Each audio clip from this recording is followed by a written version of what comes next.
Mungkin gila kalau dilihat dari determinasi adalah berbeda dari yang ada, begitu ya. Karena kita mengalami atau perjalanan pendekatan sistem pertanian anorganik ini sudah begitu lama, sudah begitu mendarah daging, begitu, dan seakan-akan kita tidak percaya kalau didekati dengan sistem yang lain bahwa pertanian akan bisa bagus, begitu. Dengan saya menabrak sistem mereka, artinya saya tidak melakukan hal itu, maka ya mungkin asumsinya saya dianggap gila gitu. Padahal saya meyakini nilai-nilai lokal, sebut saja Mbah Buyut saya dulu bertani, yang kita tahu semua bahwa Karawang adalah sebagai lumbung padi, apa istilahnya, Jawa Barat dan nasional sejak dulu. Bahkan kalau kita runut ke lebih dulu lagi, bahwa Karawang pernah jadi sentra lumbung logistik kerajaan Mataram menyerang Batavia dan lain-lain, begitu. Itu adalah bukti bahwa Karawang itu memang subur dari sisi pertanian padinya sejak dari dulu lagi. Nah, dengan kesadaran yang tadi itu di awal, dengan pendekatan chemical fertilizer dan lain-lain, kita menjadi tidak lebih subur lagi, dan sudah begitu masifnya orang meyakini sistem pertanian organik itu adalah is the best, the only one in the world, dan lain-lain itu. Saya melakukan pendekatan dan terobosan yang berbeda dari mereka. Oleh karena itu mungkin kata-kata gila itu ya di situ.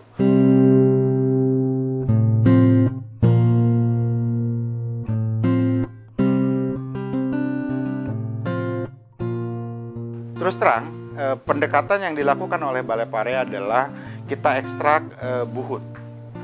Buhun itu adalah semacam keyakinan yang berkembang di Karawang, terutama petani, begitu. Dia akan berbicara tentang bagaimana pranata wangsa, kalau istilah orang Jawa, kapan kita menanam, kapan kita sebar, kapan kita panen dan lain-lain, dengan intrik, sebut saja dengan klinik-klinik yang dilakukan oleh buhun itu. Sebut saja ada proses ngancak, ada proses rapih nyawa, ada proses turun nyawa, ada proses mau panen dan lain-lain, itu terjadi di Karawang. Nah, saya melihat dulu sebelum ada chemical fertilizer, orang tua Mbah Buyut kita di Karawang itu seperti itu, begitu. Kalau petani padi mesti ke arah situ. Saya melihat ada satu transformasi komunikasi antara petani dengan alam waktu itu, dan sekarang nampaknya sebut saja transformasi itu atau keyakinan itu menjadi menipis, bahwa ternyata kita tidak merasa kita harus mengendalikan alam dengan pertanian chemical itu, bahwa ketika kurang hijau kita kasih sentuhan pupuk gitu, ketika ini jadi segalanya dengan sentuhan itu. Kalau yang chemical fertilizer.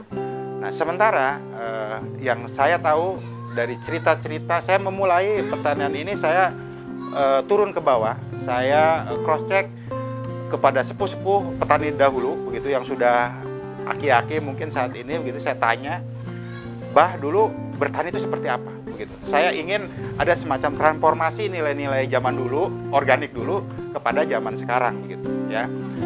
Nah, terus saat ini keilmuan akademik itu sebut saja misalnya bioteknologi, mikrobiologi dan lain-lain berkembang, begitu. Nah, maka dengan itu saya combine antara pertanian zaman dulu yang dilakukan oleh nenek moyang kita dengan pendekatan keilmuan yang sekarang. Jadilah mungkin istilahnya kita bisa menciptakan pupuk organik cair sendiri dan lain-lain. Nah, kira-kira di situ.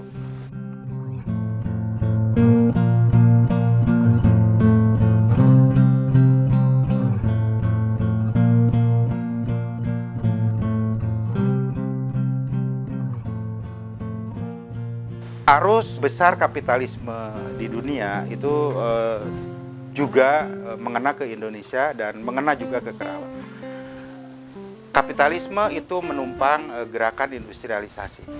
Nah, semenjak Karawang membuka keran lahannya, diproyeksikan untuk industri dan pertanian, bahwa Karawang menjadi kelimpungan, saya melihat begitu.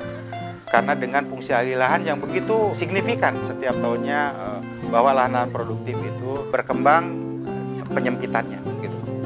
Saya jadi teringat ketika saya melakukan exhibition di Jakarta Convention Center tahun 2012, itu ada satu seminar yang dibuka pada waktu itu presidennya Pak SBY.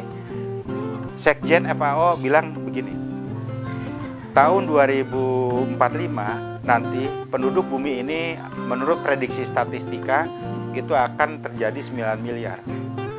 Saat ini 2012 penduduk bumi ini adalah 6,5 miliar. Jadi artinya dalam rentang waktu 30 tahunan itu nanti akan bertambah penduduk 2,5 miliar. Kita pikir bahwa nanti 2,5 miliar ini 30 tahun yang akan datang, mungkin mereka yang 2,5 miliar itu akan menikah, beranak pinak dan lain-lain. Dan secara rasionalnya bahwa ketika dia berkeluarga pasti butuh hunian. Nah, ketika butuh hunian, nggak mungkin juga satu developer canggih sekalipun dia bikin hunian di tengah hutan, misalnya gitu, tidak mungkin.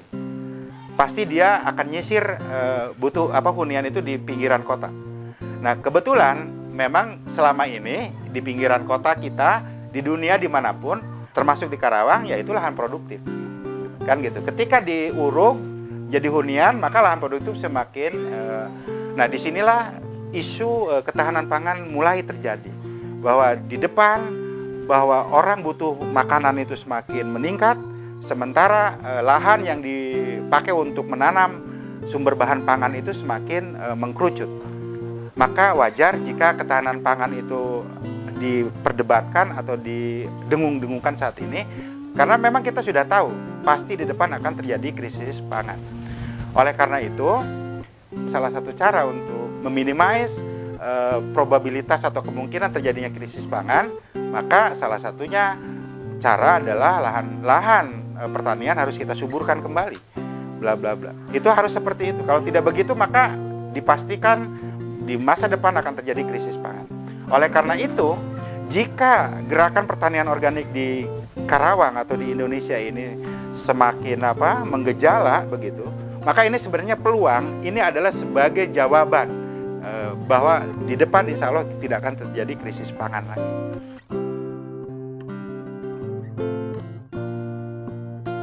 Pertanyaan ini mengingatkan saya kepada kenapa dulu Indonesia yang baldatun, thayyibatun, warobun gofur, subur, loh jinawi, gemah ripah di mana-mana, dan itu menarik bagi dunia luar, sebut saja Portugis, Belanda dan lain-lain mengambil hasil-hasil pertanian kita dengan rempah-rempahnya dan lain-lain begitu. Itu sebagai sebuah bukti. Oleh karena itu saya melalui hipotesis itu, melalui keyakinan itu, jika saat ini pertanian organik ini kita kembalikan seperti kesuburan di masa lalu, sebut saja mungkin sekitar 350 tahun yang lalu, maka hipotesis bahwa kita akan menjadi negara dikuasa, sebut saja penyedia dan pensuplai pangan dunia, itu akan terjadi. Akan terjadi, saya yakin itu akan terjadi. Jika memang kesuburan masa lalu itu kita tarik ke masa kini. Begitu. Dan masa kini suburnya seperti masa lalu itu, dan orang luar itu cari bahan makanan ke kita dan lain-lain. Bahkan saking betahnya Belanda menjajah kita.